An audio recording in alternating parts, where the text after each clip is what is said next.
Hi, everyone. Welcome back to the Change Your Mind podcast. I'm your host, Chris Ashley. I explore the intersection between personal development, spirituality, and science. I'm really excited to have my guest today because we're going to talk about past life regression and all sorts of stuff that I just totally geek out about. But first, a couple quick announcements. Check out the links in the show notes. You can buy my book, Change Your Mind to Change Your Reality. It's in paperback, ebook, audiobook. It was endorsed by 3 experts from The Secret, Anita Moorjani, John Gray, who wrote Men Are From Mars, Women Are From Venus.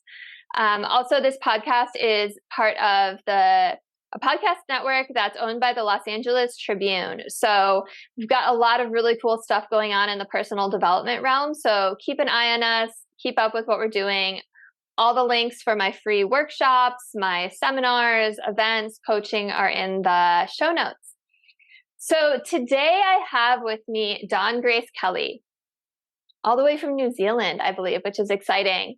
So Dawn Grace Kelly is an internationally renowned past life regression therapy expert, author and go-to spiritual healer and energy intuitive based in the South Island of New Zealand. Dawn is the founder of lightschool.nz, a school for professional healers to learn ancient esoteric healing techniques grounded in modern psychology and quantum science. For the past 30 years, Dawn has been in private practice as a spiritual guide and healer. Her work includes past life regression, inner child work, counseling, ET experiencer regression, spirit releasement therapy, spiritual healing, and tarot. Dawn is an engaging speaker with decades of experience in the metaphysical field. She is passionate about healing and supporting lightworkers to be fully empowered. Wow, that is a lot on your resume. Welcome, Dawn. I'm glad you're here. Oh, so good to be here, Chris. Thank you so much for having me. And I should have asked you this before we pressed record, but do you go by Dawn Grace or Dawn? I like both, but Dawn's fine just to keep it simple for you. Yeah. Okay, cool. Yeah, always a good thing to check. Amazing. So much to cover there.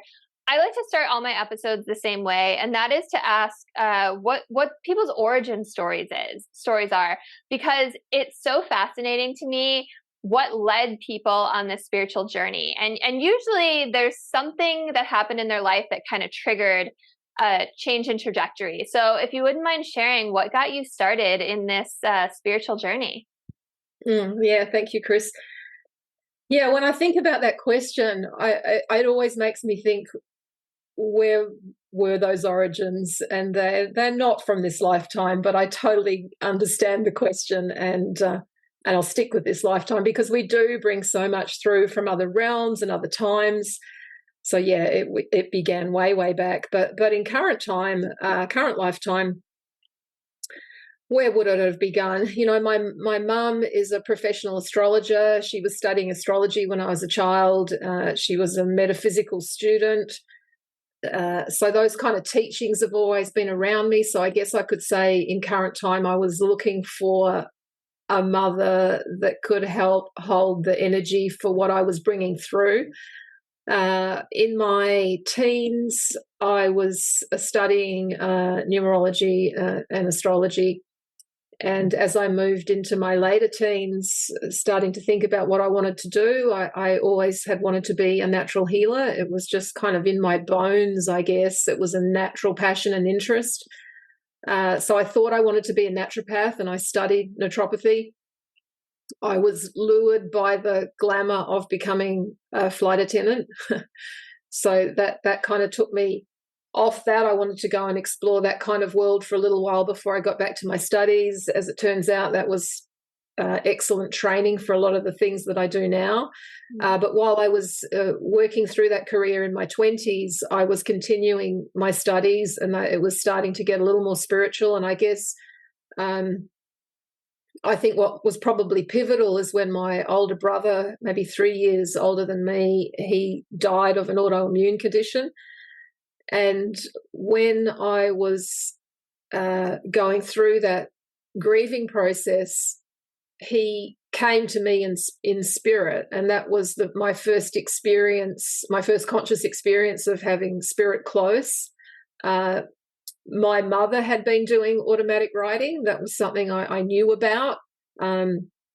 I was kind of connected with my guides, but via Jamie, who passed over, I began automatic writing for the first time, which kind of blew my mind. And that just opened a whole nother world of connection to spirit. And my studies started to get a little more spiritual. In fact, when I was learning massage, I was still a flight attendant. I was studying massage. And my massage therapist was doing a massage on me and took his hands off me doing something else. And it was the strongest, most evocative, special feeling at that time. And I was so excited to learn that he was working guided with spirit through his hands. The feeling was incredible. And that led me to go on and learn spiritual healing. And I guess that's where it really began for me. I wanted to know everything about working guided with spirit, which led me into training with that. And soon after that, I was led into a past life regression of my own, a field I've been fascinated with and read about for years. Was excited to find a past life regressionist in Perth in Australia, where I was living at the time. And that opened another doorway. And I started to move away from naturopathy and wanted to do more of that kind of work. And in my late 20s, I left flying and began my practice. Wow. Thank you so much for sharing. That's amazing that your mom was into all of this. Like that, you're so lucky. Yeah, I think I'm blessed as well. Yeah. But of course we pick our parents that we're going to be born to, right? So it's not even luck. You chose that for sure. Mm. So I'm curious, you were talking about automatic writing, and for listeners who might not know what that is, can you explain about what that is and how you were able to connect with your brother through that? Yeah, sure. So automatic writing is when you move some of your consciousness away so you can channel a higher energy. A more evolved being can come through and write through you. So it's a form of channeling, I guess. And how to do it? Well, there's lots to know about how to do that. But yeah, it's quite a beautiful experience and kind of natural for someone who's doing spiritual healing and practiced with being able to move some of their consciousness to one side and allow this higher energy to come through the hands as healing or through the pen as words. So that's essentially what it is, yes. Yeah, thanks so much for sharing. And when you were connecting with your brother, was it almost like he was writing through you? Is that how it was totally like he was writing through me. And when I first began, it was very slow, very awkward while my hand was moving. But as you evolve with that work, it starts to become more of your own muscular more of your own muscles working as you're getting the words coming through. So I moved from just letting my hand be moved by spirit, which is kind of slow, to being able to just access that and write. Yeah. That's so special. That's like, what a special connection that you were able to have. And so blessed. Yeah. Yeah. I don't know. What is that book? Oh, you've probably read it. The Afterlife of Billy Fingers. I always think about that book. That's such a cool book, Chris, isn't it? It was like the most beautiful book I've ever read. The way that he describes the afterlife. But for listeners that don't know, it's the author's brother also passed, and he connected with her, and he was explaining and just describing what he was seeing as he went through these different stages, and it was just so beautiful.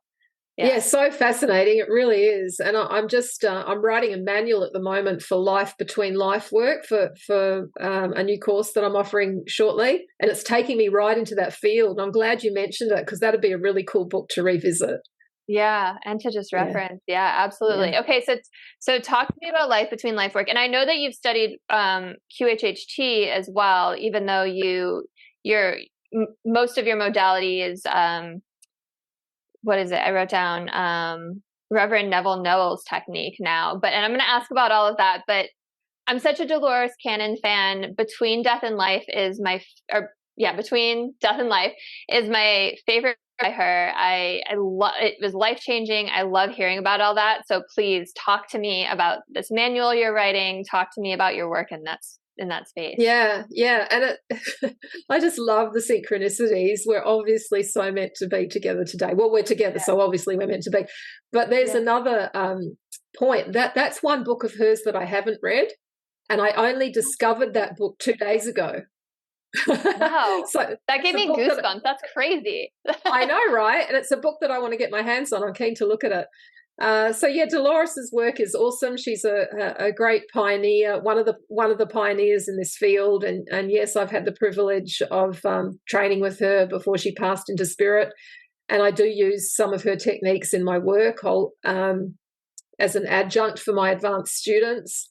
But the foundation training that I offer in past life regression, I just love this technique that I've adapted a little from Reverend Neville Rowe, who's also in spirit, that I would never do it any differently. I kind of add things here and there. Life between life work, so fascinating. And it's a field that I have explored with clients numerous times, but I've never taught that. I had always thought it's more of a curiosity and an interest for people. And I know those realms so well that I haven't really seen it as so therapeutic.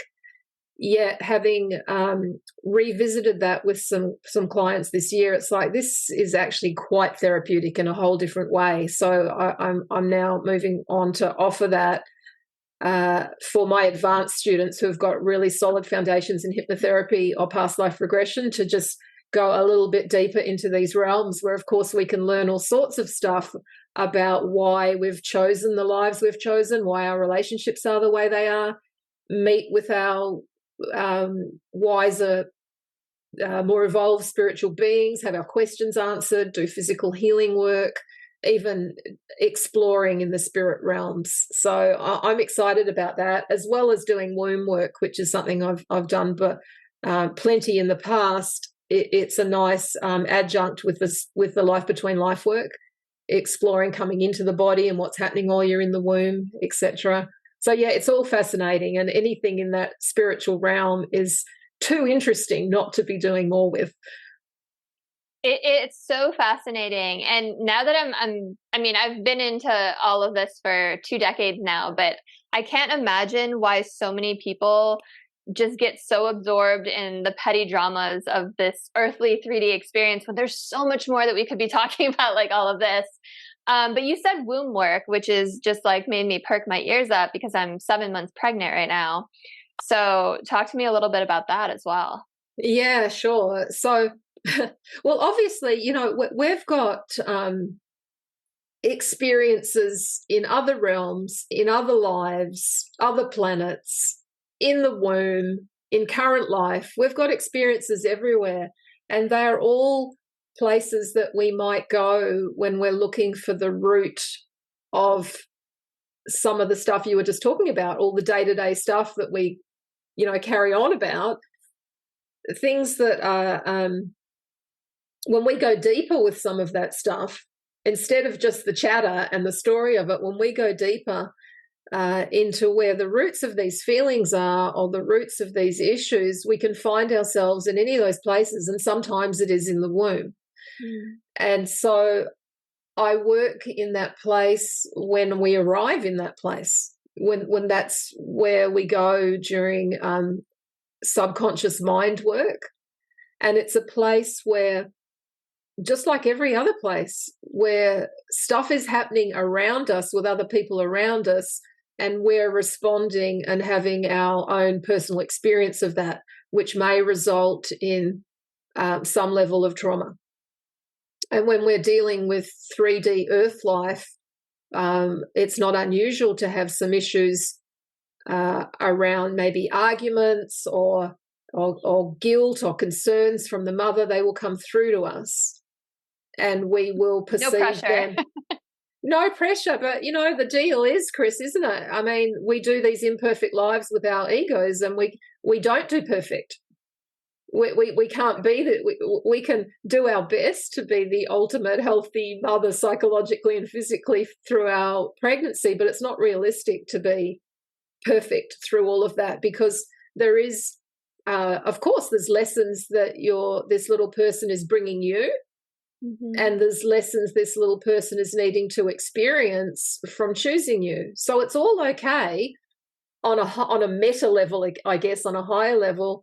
Yet on the human side of things, sometimes there's work we need to do with that. And if your higher self is guiding you back to the womb, we can find things like, sensitive, aware souls giving energy to their mother to help her weakness because she's not able to help herself, which is very noble of a little spirit, yet it's compromising them. So we'll do some work around that to regain that energy, or maybe the spirits come out of that little body in the womb. Well, they're in and out anyway until they're solid in the womb later in the pregnancy. But maybe that spirit has decided to exit the body because of trauma that's happening through the pregnancy. It's just way too much. And then we'd be doing some kind of soul retrieval work and some healing work around validating and empathizing that, like what I'd call inner child work. So it can lead us in kind of different directions. Yeah, all sorts of things can happen in that place. Yeah. It's really interesting. It's funny that you say no one's perfect. I was literally just watching a Dolores clip before this, and someone was like, well, when does the reincarnation cycle end? And she was like, when you're perfect. And if you're here, you're not perfect, And I like that. It's a nice, simple answer from Dolores. I can imagine her saying that. Yeah. And yet we do, our higher self, the bigger, more spiritual us that doesn't all fit in the Chris package. Some of that fits in there, but the bigger totality of us is looking for all of these experiences so we can level up into the perfection that we are, and by ourselves seeking to put ourselves onto this planet in particular, because it is known by spiritual teachers as a training planet, because there's so many different levels of experience here. It's not all like with like. And so the varying levels of evolvement make for quite a few challenges. And via those challenges, we can know ourselves more if we're ready for that. And of course, being a past life regressionist, one thing that I do, I know from experience that we do the same lifetime a ridiculous amount of times, not just 2 or 3 times. We do the same lifetime in a different body, maybe a different country. We do the same thing over and over because our egos are so slow to learn. There's this, the ego wants to anchor us here and keep us away from the unknown. That's part of the game. So we're at a time in history now, more so than ever before, where our history is coming forward, our trauma from current time and past lives are coming forward, so we can start to wrap up this cycle of karma being for every action there's a reaction. Yeah, as we wrap that up, we can come more into who we really are, which gets us closer to this perfection that you heard from Dolores earlier, gets us closer to being more evolved and evolving the planet, so it becomes a different kind of place. I don't know when that happens, but not a place where karma is just going over and over. The more we all grow, the more we all wrap up the karma, then we can be in a more evolved state on this planet or somewhere else. I don't even know if I answered your question. I might have got a bit off track there. I don't even remember what my question was, but I love talking about all of this. And actually, I was going to ask you, do you think the souls stay, because we were talking about the womb, do you think the souls stay in the baby's body, or do they hang around the parents, or do they come and go? Because I know Dolores is like, they can come and go as long as they're there before the first breath. And you kind of answered that. Yeah, but that's true. That's what I understand too, definitely. Yeah. And I like, sometimes I'll ask questions that I've heard answers to just so listeners can hear this stuff, right? Because it's so fascinating, and there's so much I want to touch on. Everything really does happen for a reason, and choices are made, and sometimes the baby just wants to experience life in the womb, right? Like I just had a close friend who had to make a really difficult decision to abort a pregnancy due to health issues, and she was having a hard time, and I was telling her, that baby can come back anytime you want it to, right? Like a lot of times when people miscarry or have abortions, that that soul will re-enter again, right, when they're ready. Yeah, let's talk about that, because that's so interesting. Yeah. But just before I do, I just want to come back to what you were saying about the soul coming in and out of the body. Yeah. Because an insight just come through when you mentioned that. What came to me? So yeah, definitely the soul's coming in and out of the body through the pregnancy. And being pregnant yourself, you will know that you will know, like, whoa, I'm really connecting here. It's pretty obvious to know when the spirit is there in your quiet moments. So what I wanted to say was the spirit will come in and out. So to get used to the womb, to get used to you, to get used to the energy, and it will come in for particular positive / negative experiences that it needs for its growth. Yeah. So depending on your situations, it might not want to be there for that, or it might want to be there for that, whether it's a good or bad experience, right? But yeah, definitely getting towards the end of the pregnancy, you're getting more and more of the energy coming through. So coming back to terminations, they're interesting, and you're absolutely right. With terminations, there's a contract that's happening. Yeah. It's between these two spirits, and we must remember that every spirit has, or every soul, every spirit has an agenda. That's what they're coming here for. And that agenda might include, I need to give Chris or whoever we're involved. I won't make it personal. we need to give Susan. We need to give Susan an experience of deep grief, because that's what's going to get her closer to loving herself. We might want to give Susan the experience of so much love by me being in here. Numerous different reasons it could be. I want to give her that because of something we've done before. This is a karmic relationship. It's not a new relationship. So that they're part of the same soul team, soul group. I want to give her this. I'm going to stick around for 8 weeks so she can get that. I'm going to get to experience a whole list of things. We could brainstorm out all the different things that soul gets to experience. So that's kind of one scenario. All sorts of different lessons can come for both sides. So that's really helpful when we're starting to facilitate Susan to process her pain around all of that. And yes, you're absolutely right. Of course, that spirit will come back if that's what's meant to be, and that's quite common for it to come back when the timing's right. And sometimes it's a case of, oh, I thought she was ready, but I can see a random wild cards come in here and she's not ready. And maybe that brings grief to the spirit as well, that they need to process with their spirit team. That's part of their learning as well.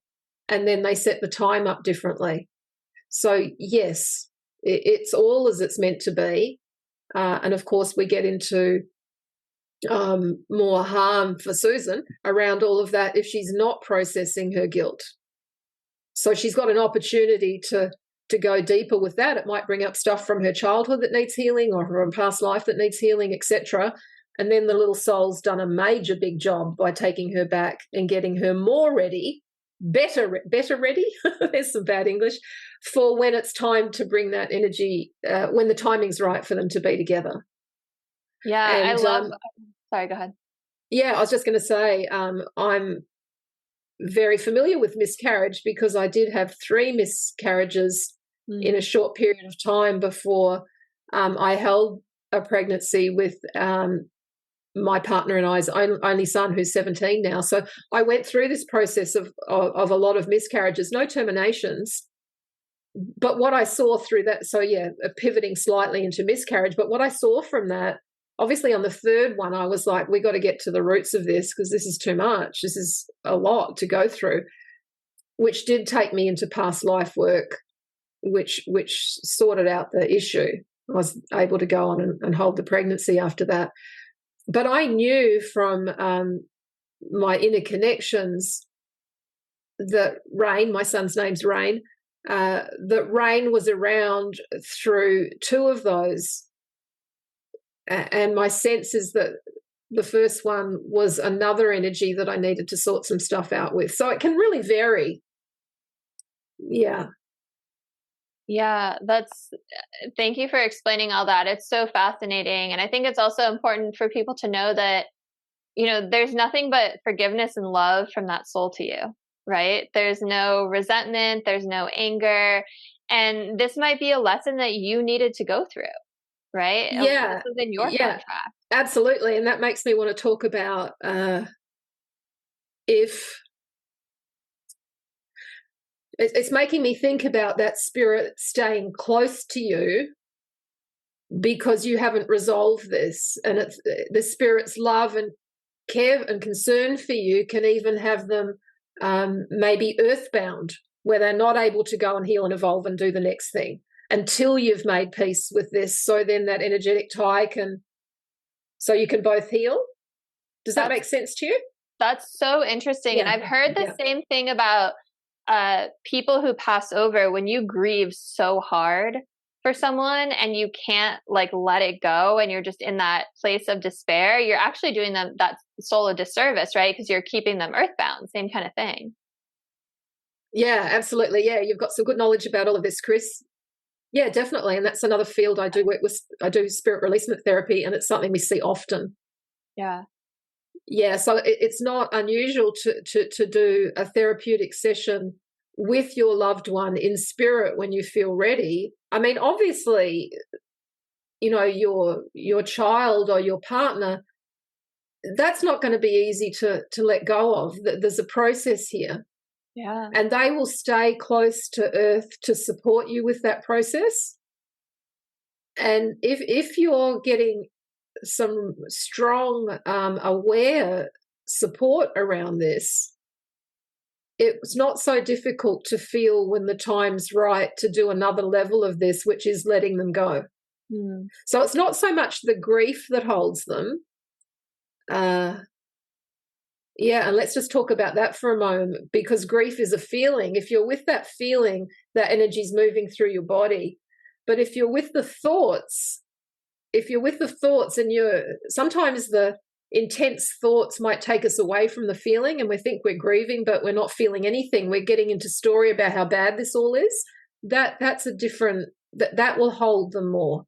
But the actual grieving itself is a way to really evolve this. And so when I think about some of the ancient cultures, the Maori here in New Zealand, for instance, they wail in that time. They go through a few days of very loud, deep grieving, which means it processes, it's very intense, but it means it processes much more quickly because, they're more connected to a higher awareness about that. We tend to, in the Western world, we have sort of a background of hold the feelings in generally, although with grief, sometimes they're coming out. But if you can imagine, screaming and howling for hours and days, and then, 3 days in, you're absolutely spent and so much has come through, it makes it easier to go forward, even though it's particularly painful at the time. I mean, that's a good example of processing a lot of grief without getting into the story of it all and having it stuck. But yes, we can totally hold on to them. And so then I think about when we keep the room the same and the clothes in the wardrobe. And I think a lot of us would probably need to do that to help our process for a while, but it does keep them close. And thoughts of, you've gone before your time, you shouldn't have died so young, and these ego-based fear thoughts, because of course we die at the perfect time always. There's no such thing. But those kind of thoughts are, I wish you were here, I wish you hadn't died, they're like spells to keep this energy close. And then, at some point it's really helpful to do a very loving, beautiful, energetic disconnection where you don't lose your love, but you evolve it to let this spirit go forward into a higher realm to do their healing work. Yeah. That completely all makes sense. And I love the idea of the wailing and the not getting into the story. I mean, it's as simple as feel your emotions so that you can let them go, right? And I talk so much on my show and in my book about how holding on to repressed emotions can cause pain and illness and all sorts of things. So everything you said completely makes sense to me. Yeah, and I'm totally on that page. I've written about very similar things in my book because, like you, Chris, I'm so passionate about that. And yeah, I just want to say to you, it's as simple as feeling your feelings. It is so simple, and it's so complex as well because of our trauma. In and of itself, it's simple. I totally agree with you. It's stop the thoughts. We've got to constantly train ourselves. Oh, here comes some sadness. Oh, that must be about my father when I was younger, da, da, da, da, da. And then we move away from the feeling. We've got to train ourselves to come back because, as I'm sure you're well aware, the reason we don't stay with our feelings is because we haven't been taught how to be with emotions and how to be with such big emotions. We've generally been shut down for those emotions or shown that it isn't safe. There was a whole generation of, I'll give you something to cry about. What are you crying about? We're shown that it's not right. So if we go into our feelings, we've got a program running in the background that says that's not safe, don't do it. So learning about emotions becomes, which is why I wrote the book that I did, and probably one of the reasons you wrote your book as well, because we want to educate people about how to be with these emotions and train you in things that children are now being trained in, are parented into, and it becomes second nature. I mean, I've got a teenager that's renowned for being emotionally intelligent, and really every child needs to be emotionally intelligent. Yeah, but to have a teenager or a young child that says, I'm feeling really angry, please don't talk to me now, I need to go and hit my pillow and move this out. I mean, that's where we're heading. And then it becomes not so difficult to spend a few days in such intense pain to shift it. Yeah. Yeah. Thanks for bringing that up, because that's such an important point, that these things are easy in theory. It's simple in theory, but it's difficult in the moment. Awesome. So, I mean, I would love to talk a little bit more about that space between death and life. And like you said, I geek out on this stuff. I love talking about it. But I know that not everyone else geeks out about it and reads all these books on it. So, I guess we could start with what has, from your regressions that you've done, what happens when we die? What is that? Where do people go? What's that journey? What's that process like? Yeah. So, bear in mind here that my expertise is in past life regression, and obviously I have a lot of knowledge about the between life realms, but it hasn't been a focus of my work to do that work. So having a body of work, I wouldn't call it. I'd want hundreds and hundreds of that of those cases to be able to really speak to that. Yet what I've noticed I have done enough of it to be able to answer your question and my own personal journeys here. So when we die, I mean, I'm sure a lot of your listeners are aware of near-death experiences, and there's some awesome books. Raymond Moody back in the 70s wrote the first book about near-death experiences, and we've got a lot of knowledge from case studies from leaders in the field that have done that work. So it's pretty classic for there to be some kind of tunnel with light towards the end, some kind of portal that we're moving through. Our consciousness from Earth, so the ego personality that's unique to that body has its own program of what's going to happen. So if you've got a lot of maybe Christianity, for example, something really common, it will be presented to you in that way to fit with your model. So that can bring a particular quality to what you're seeing and experiencing, as can every belief, as can no beliefs. So what's classic is some kind of portal or tunnel into light, guides that will take you there, and we may be aware of those or we may not be, depending on our level of reality. So we perceive according to what we know. So the more we know, the better. And that is something I'm passionate about, is raising awareness on this sort of thing so it's smoother, because it can be quite scary if you don't know some of this stuff. You don't know what to expect. Sometimes we might move, well, we've got to move through the fourth dimensional realm, so a little bit of knowledge about dimensions is helpful too. And the fourth dimension, well, that's another field we can go down, but the fourth dimension is closer to Earth. And we're, for simplicity's sake, because there's dimensions within dimensions too, we're moving towards the light, which is more fifth dimensional. So we might be bypassing all sorts of kind of more dense stuff and some more interesting stuff. It's where the fairies and divas and some of the native people hang out. So there's all sorts going on in that dimension as we move forward. So we may be aware of that, we may not be, depending on our awareness. Guides to meet us that we're familiar with, family and pets to meet us that we're familiar with, i.e. souls that we're familiar with. And they might present in the form of the animal that you had. They might present in ways that you remember from your earth life, again, depending on your level of awareness. It's going to be working for you. So not unusual for there to be dad and that cat that you had, and or more evolved versions of that if your consciousness is at that place. We may,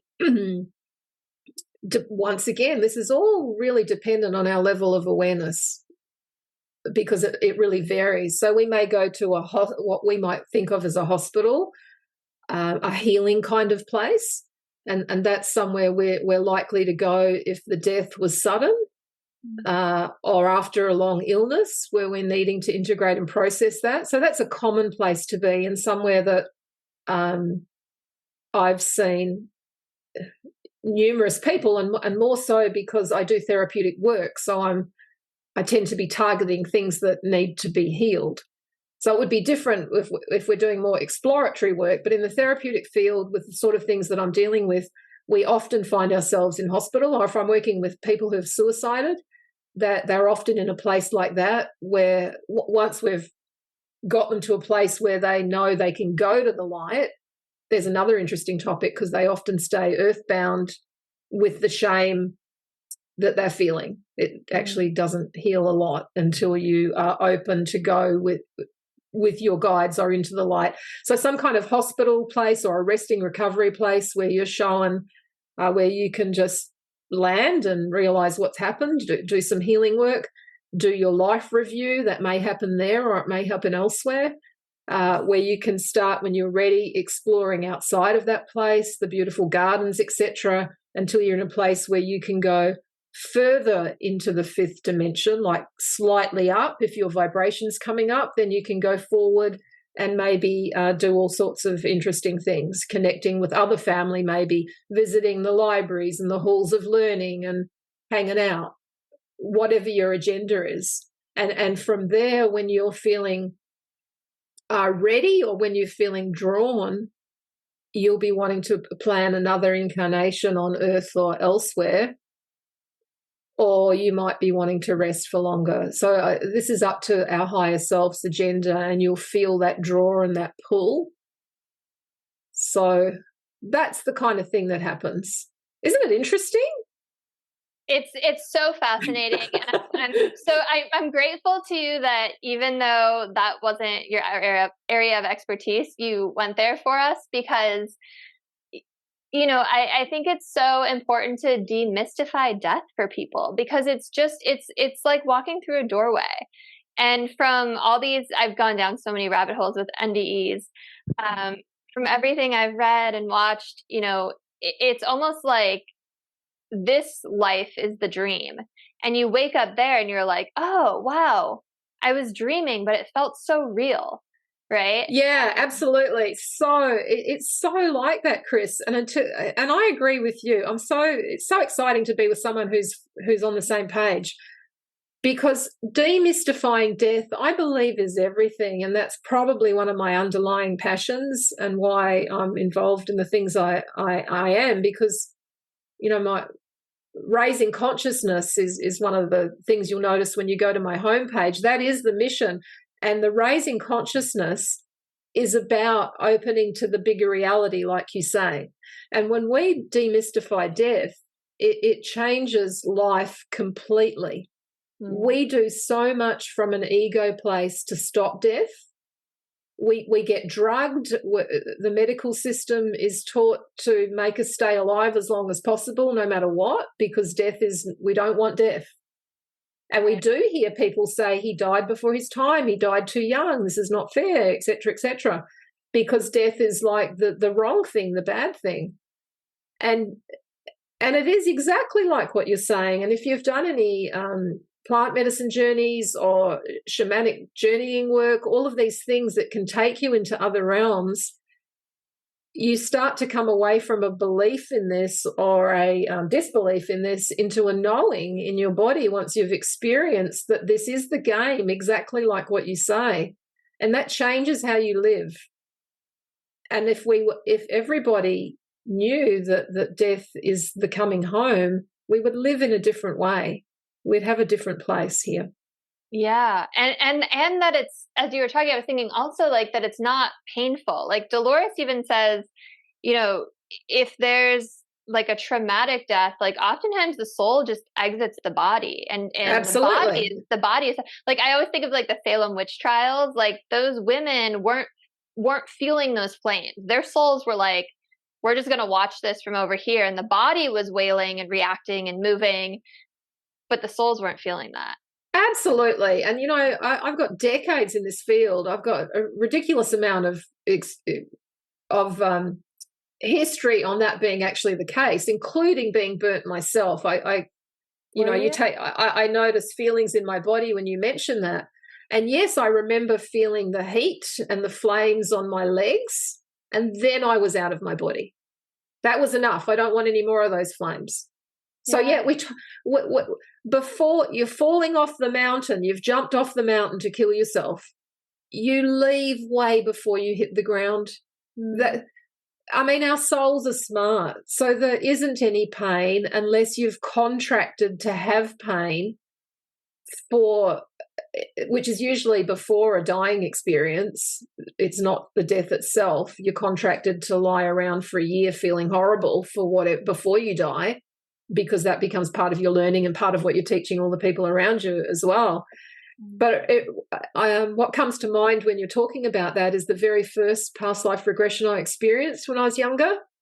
And I was a young boy, and my father had come home to the hut that we were all living in, and he was torching the house. He couldn't find food, and in his desperation, he decided to end it all for all of us. Wow. So that's kind of dramatic, and my regressionist was interested in exploring that. I was busy leaving my body, and as I was leaving my body, and she's saying, what happens next with the fire? And she said to me, this is going to be very painful and traumatic for you, which is a thing you don't say as a regressionist. But yeah, that's just an interesting training point that I still use. But as she's saying all of this and trying to get more information about that, I'm like, whoa, oh my God, this is amazing. And she's like, what's happened to your mother and your brother? I'm like, I don't care about that. This just feels so good. And I'm just this child being free, and suddenly that life doesn't matter anymore. And that's definitely when I went from a belief in past lives and life after death to the knowing. It was such a full body experience. But I left way before that fire, way before it came anywhere near me. So I have no concerns about that for anybody. Yeah. Yet if we don't know that, the thoughts of what that all must feel like is really horrible for us, for our loved ones.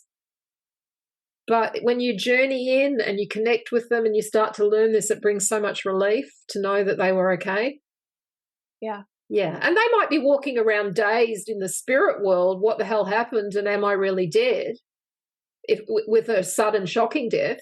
And that needs some facilitation. They've got light beings around them. But if they're not aware of them, or they have no concept of that, they might not see them. So they could be stuck in that for a while. And that's where some of us healers in spirit and earth side can support those beings. So yeah. But everyone eventually moves back on, right? Like, and I like that you were talking about the healing space, which you call the hospital. And it's so funny you haven't read Between Death and Life, because Dolores goes into all of this in such deep detail. But there's the healing space. There's a tapestry room. where there's all these tapestries of all the lives woven together. There's the library, Yeah. like you said, there's a lot to do. So I've also heard, I don't know if it was from Dolores, I think it was from someone else, that when you actually go through the light, it serves a function. It severs that silver cord that tethers you to your physical body. So NDEs will go towards the light, but they don't cross through, but it's like this powerful energy. Is that true? Yeah. Have you heard about that? Yeah, I would agree with that. I haven't experienced my own personal experience of that. But as you're talking, I get images of that, and I can see the gradual. It's a gradual breaking away. That makes complete sense to me. Absolutely. Yeah, I love talking about this stuff. So I want to bring it back to something, and I cannot believe it's almost been an hour. I'm definitely going to need to come back on the show because we haven't even talked about past lives yet, and that's I know expertise in. But I wanted to ask a question because you were talking about the wheel of karma earlier, and I watch a lot of Julia Cannon and Kai Wittenberg's lives they do every week, and that's Dolores' daughter for those who don't know her. And they talk a lot about how karma is over, like accumulating karma is over. And I haven't been able to wrap my head around that one. So what are your thoughts on that? Do you agree, disagree? Yeah, and if you agree, tell me, explain it. Yeah. So it's a good question, and I agree with you. Karma is over. And what Dolores was saying before she died is that it's time to wrap up the karma. Is karma over? No, it's not. That's just not realistic. Are we at a time where that can wrap up for a lot of us with awareness? Yes, definitely. That part of it's true. Karma can't wrap up if you're still creating situations where you're going to need to resolve. Yeah. So, if you're carrying, I don't know, what's a good example? You're hating on your neighbor, like fully hating on your neighbor. You're putting some of your energy towards them. Yeah. And if you don't pull that energy out, it's not going to disappear. That's energy. So that and if you're constantly thinking about how frustrating they are and they're driving you crazy, and that's all those thoughts are energy. So you're hooking an energy line into this person with some of your bad vibes, I guess, to keep it simple. Some of your bad vibes are going over them. That creates karma. That has to have a reaction, and maybe it's in current time and maybe another time. But does karma stop for everybody? That doesn't seem realistic to me at all. Are we in a time where we can do more fast tracking with this because our collective consciousness is wanting to complete that cycle? Yes, I believe that. And I believe there will be a time when we've collectively evolved from that. But I don't believe that some of us can do the work for everybody. I believe that everybody needs to do this. So that's something I'd have to sit with a bit more, but that's what I want to say about it, and that's how I've thought about it as this information's been coming through from various people. Karma doesn't just end. It's not just like some intelligence in the sky saying, that's it, that's done, we're moving on from that. We are all God. We're all part of this. So we've all got to be on the same page for a collective shift to happen. And I believe the conditions are more powerful than they've ever been in history for us to move that way. That makes sense. And that really resonates with me. And it sounds like the way to release karma is through forgiveness. That's correct. Yeah. Absolutely. So there's an interesting topic, Chris, because it's something else that I'm passionate about. It's bottom line healing for any psychological or physical healing work that we're doing. Mm-hmm. No matter what modality or person we're drawn to, if we don't forgive, which is a spiritual practice, it's not an intellectual practice. If we don't forgive, we're putting lines of our spirit, our power, our soul, energy ties again, like I was talking about the hating on the neighbor, we're putting energy back in time to a younger part of ourselves or another person, and we're holding energy. Some of our spirit is there. So we can't heal if we're not all in present time to do that. A lack of forgiveness means resentment, and that's a discordant energy for our heart center. So around our chest area in our body, there'll be discordancy that if you're an energy healer, you might feel that, but it's blocking the flow of life force into this area of your body. So this is where some chakra knowledge is interesting, and that restricts the amount of life force that is looking after your lungs and your chest and your heart. So it's no surprise that heart attacks are still the number one killer in the world when people haven't forgiven, because the heart's just not receiving the optimal energy. So that could be around resentment, self-love, and that kind of grab bag of stuff can have you needing to come back and have another go at all of this. So, yeah, forgiveness is a bottom line healing, but you need to learn a little bit about that, because we've got to bust some myths about forgiveness as well. It's another topic we could talk about. Yeah, and that makes sense a lot with the energetic cords and how it ties into spare energy that you have to heal your body and to do the things that your body needs to do. Oh my gosh, pregnancy brain. It just totally went out of my mind what I was going to say. Oh, well, that's okay. Just that that's been happening more and more recently. Just that, I feel like also the term karma can be really misunderstood by people. Like, it doesn't mean that you deserve to like have your legs broken in this lifetime. It means that there's a balancing out, right? That there's a lesson that needs to learn, that there's something that needs to be resolved with that person. So maybe in your next lifetime, you and that same person are put in a situation where you have the opportunity to try again, right? Yeah, right? Absolutely. Yeah, definitely. Yeah, definitely. And we see that heaps. I mean, we incarnate with people from our souls from our soul group repetitively. So we're with the same players quite often. And yeah, I mean, that's exactly right. We need to balance this stuff out. I mean, if you've killed somebody in another life, or somebody's killed you, I mean, it's just a classic example of that's going to create some karma. If that's the way that you died, you're going to have some feelings towards this person, and they're going to have feelings towards you. So that they might be somebody that's all over you in this lifetime trying to make up for it, and you're just like, resisting them because you don't know why you've got an aversion. So past life regression can be helpful with that. But yeah, I mean, anything that you're putting out karma is any action has a reaction.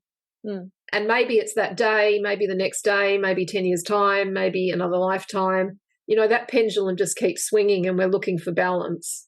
So absolutely. Yeah. How are you doing? How are you doing for time? I'm good for time if you want to go a little bit more. Are you okay with that? Yeah.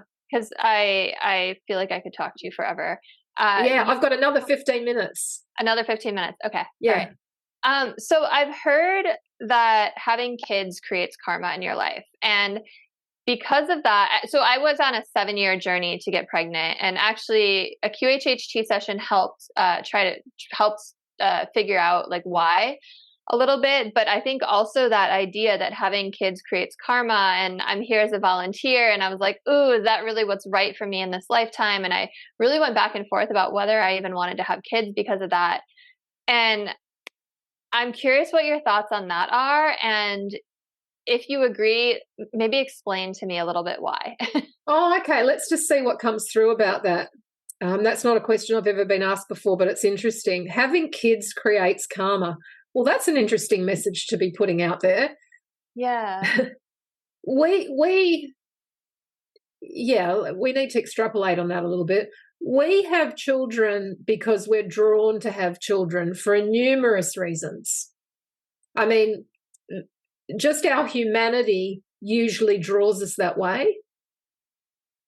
Obviously, not all women are having children because they've got some history where they're not needing to do that in this lifetime. They've got some past lives where they've done that. Maybe it's gone all bad and they're too scared to do it again, or maybe they've done so much of it that it's just not necessary, etc. So we've all got a path that we've chosen that includes children or doesn't include children. I mean, an astrological chart will show you that plan. Really? So yeah, so that's an easy thing. Well, that's an easy thing for my mum to pick up on, being a professional astrologer. It's part of the plan with what you're doing here. Creating karma, I just think that's quite a bizarre thing to say, really. Could it create karma? Yes, it could. But that's because that's what you're needing to go through. You don't have a child to create karma. You have a child because you've got a contract together. You've got a little light worker that needs to be born on the planet. And you're like, yeah, well, I haven't had children for a while. I haven't experienced that. Or, yeah, I love what you did for me once upon a time, so I'll be the mother for you. It's helping karma. Could it create more karma if you have I mean, you're incarnating in soul groups anyway, so you're probably going to be doing more stuff somewhere together. But it could create some kind of karma because of your ties together and any issues that you have together. But that makes sense to me because we're incarnating in the same families anyway. But if you're on some mission to end karma, then I'd be curious as to why you're incarnating on Earth. Yeah. Yeah, no, that's I totally understand. I didn't mean to put you on the spot at all. That was another. Oh, I don't feel on the spot. No, it's interesting. Yeah, it is. And that's another one I heard from, I don't think it was Dolores, I think it was Julia and Kaya, that like created some fear for me. Like I said, like honestly, about having children. And it's never really made sense in my head. So I appreciate your kind of processing it out loud with me too. Yeah. And some of the things that come through is, if there's fear coming to you, it gives you information. It gives you intuitive information that's worth following. Yeah, totally. So yeah, I think that's quite a strange statement that doesn't make sense to me. Okay, well that makes me feel better, so thanks. Okay, should we pivot and actually talk about past life regression? Yeah, sure. What would you like to know about it? We've got 10 minutes left. And there's so much to touch on, and I guess you can start really simple for people who, haven't read up on all this. Like, I guess the idea is that things that happen in past lives affect our lives today, right? Or they can affect our lives today. Okay, so So what I think is an important thing to know about this, before the concept of reincarnation and past lives, thanks for your patience with all of this. I've got a new haircut that's dropping in my face. It's fabulous. Don't even. So away from a talk about reincarnation, presuming that makes sense to you, what not everybody knows, what again, some funny bad English. When we die, just before we die, as any good regressionist knows, that the thoughts and feelings that are happening in those final moments are going with you. They're heading out with you. You don't just lose those. So any fear-based thoughts or feelings at that time, just to keep the whole thoughts, feelings thing simple, love thoughts, fear thoughts, they're going with you, and that's going with you into another time, because there's no resolution if you're holding those. In a therapeutic session, this is.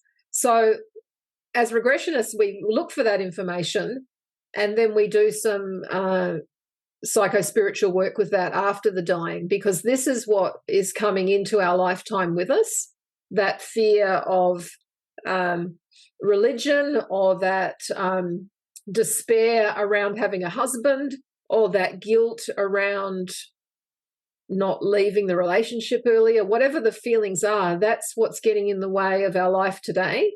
So with what I teach, after we've died, we do a bit of a review of that life, pretty classic with past life regression, but we go on to do some therapeutic work around how that aspect of you, that aspect of your higher self, so just imagine higher self and lots of energy coming down doing different lives. So that aspect of you, why is it around you today? So I do see it like a spirit attachment, yet it is part of you.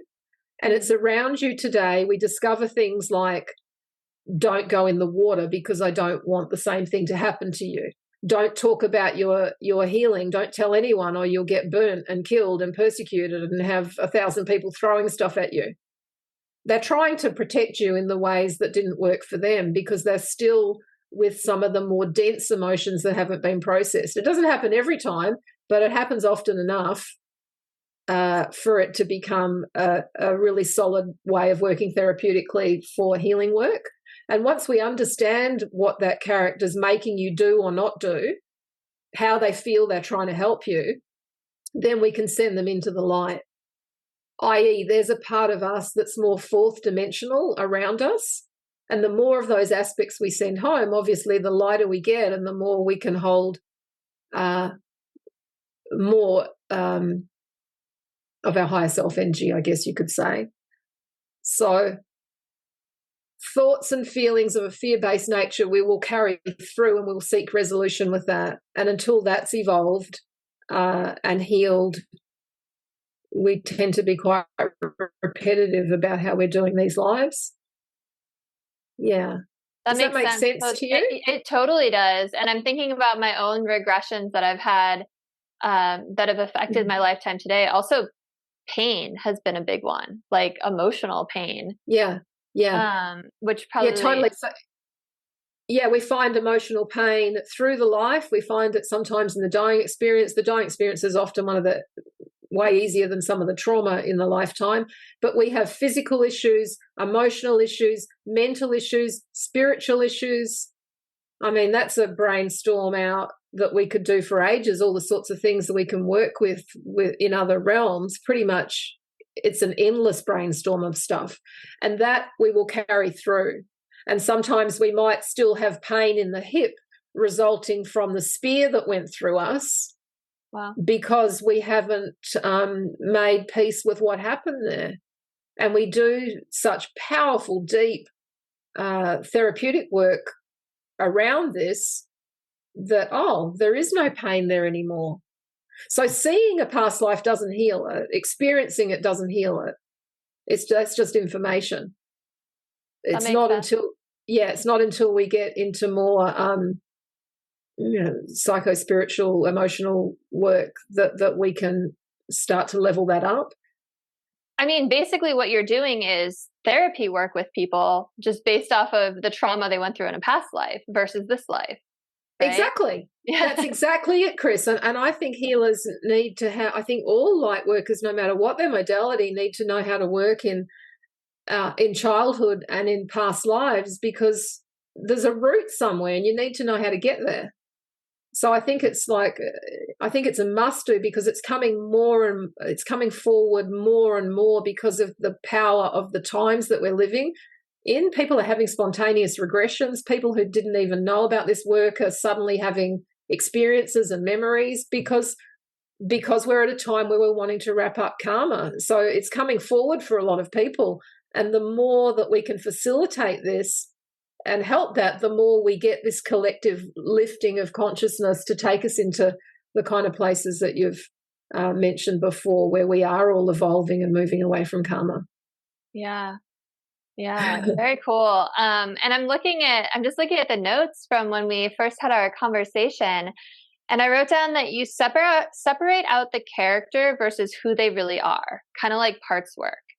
And it's kind of like totally like parts work, yeah. Yeah, and I'd love if you could just talk a little bit about that, if that's okay. Yes. So with my technique, when we've died, we're still in character while we're doing a review and getting any more information that we feel we need. And then we ask the client to imagine that character as separate from them, so they can be their aware adult self, to make it easier to dialogue with this aspect of them. So it's like parts work. It's like, it's more like voice dialogue work, actually, which was popular in the 80s, where you'd change chairs to talk to another part of yourself. So we're kind of really separating it out so we can dialogue with an aspect of our higher self. Yeah. And that's profound. That's where everything starts to come together. And we do ask a series of questions, just 5 questions, which help us understand how that character is protecting us, what they're making us do or not do, just like a spirit attachment, which is a whole other field, an earthbound spirit in our field making us do and not do particular things. But this is a part of us So we get information about how it's affecting us today, and then we're essentially moving into some forgiveness work. Essentially, we're supporting that energy to go into the light. They don't always want to go. They're like, what? I don't know. I want to be with you. So that can take some facilitation. And it's not until they've moved into the light that the healing is complete. That's the most important part of a past life regression. There's no healing done until that energy is lifted and gone home. Some aha moments might happen. Some spontaneous healings might happen, but it's not because you've visited that life. It's because of other therapeutic work that you've been doing, or the contract within yourself that it's time for that to lift. But generally, we want to be sending that energy into the light to know that that past life is healed, and then we need to go on and integrate what we've learned into our life now. Wow.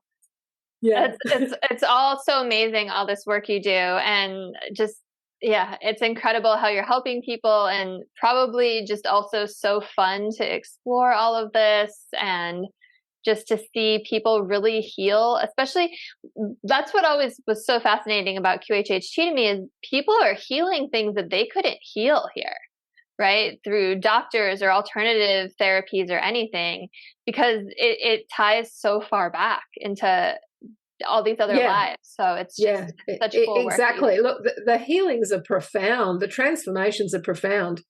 It's such deep work. It really is. Well, you're time traveling, literally.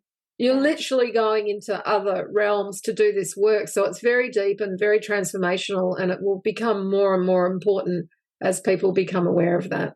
Yeah, I mean, when you say it you're saying it's deep work, and I'm here thinking like it's as deep as you can go, right? It's like into your soul. So it's really deep.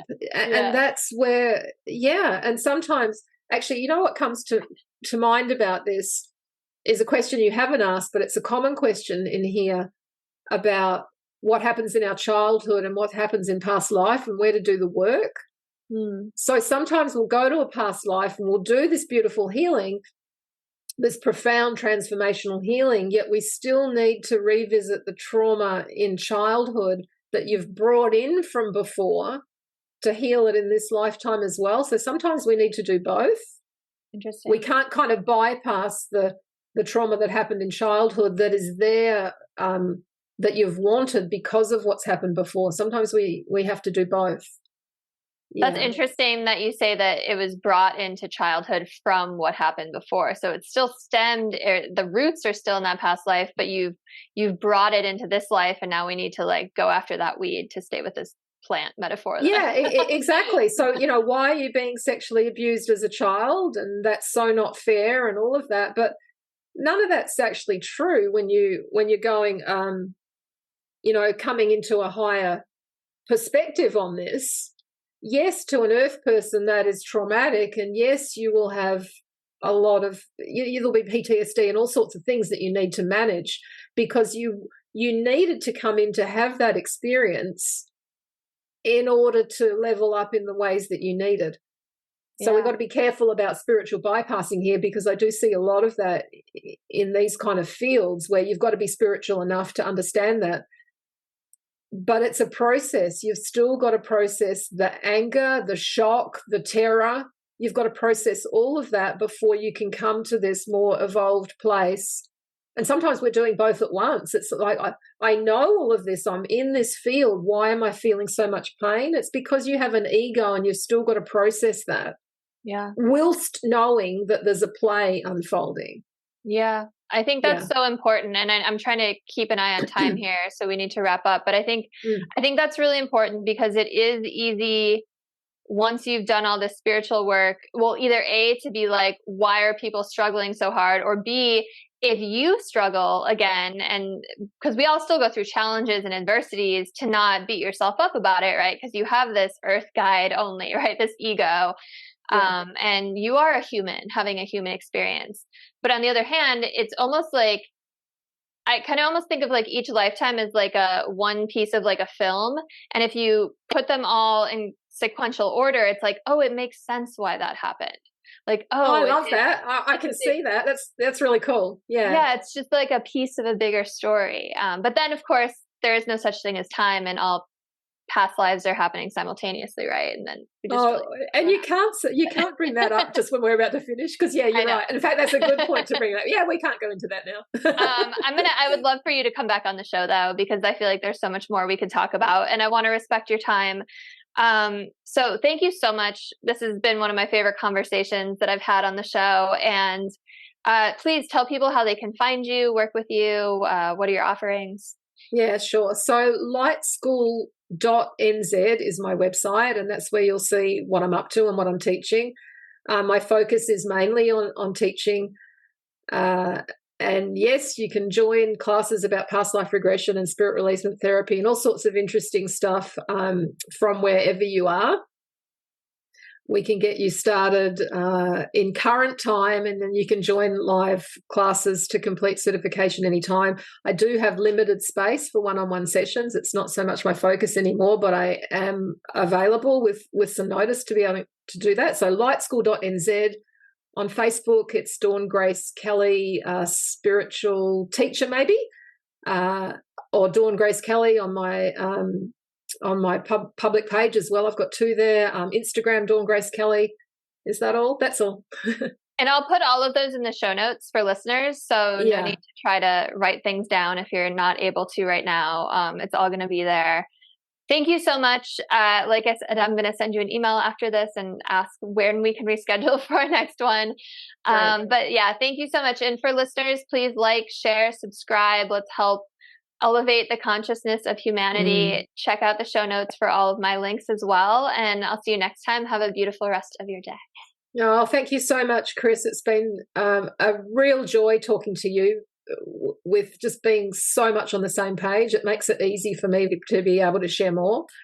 Yeah, I look forward to connecting again. And thanks for listening. And I hope those of you who have been listening have some kind of sparks going off that can take you further. Yeah. Absolutely. Okay. Happy day, Chris.